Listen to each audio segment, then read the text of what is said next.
વલભીપુર તાલુકા પંથકની 22 વર્ષની યુવતી પર પિતરાઈ ભાઈએ દુષ્કર્મ આચર્યું હતું। યુવતીનું ટૂંકી સારવાર દરમિયાન આજે મોત નિપજતા પરિવારમાં શોકનો મોજો ફરી વળ્યો હતો। 5 દિવસ પહેલા યુવતીને ભાવનગર સટી હોસ્પિટલ ખસેડાઈ ત્યાં તેની હાલત નાજુક હોવાનું તબીબે જણાવ્યું હતું। ભોગ બનનાર 22 વર્ષની યુવતીને 7 માસનો ગર્ભ હોવાનું તબીબોએ જણાવતા યુવતી દ્વારા ઠેકડા ખાધા હતા।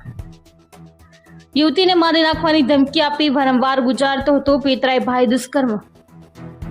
યુવતીના ભાઈ દ્વારા વલભીપુર પોલીસ સ્ટેશનમાં પિતરાઈ ભાઈ વિરુદ્ધ નોંધાવી પોલીસ ફરિયાદ।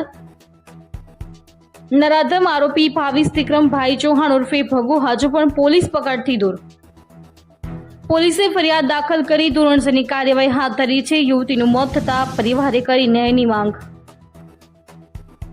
આરોપી જ્યાં સુધી ન પકડાય ત્યાં સુધી પરિવારના લોકોએ લાશ સ્વીકારવાનો ઇનકાર કર્યો હતો।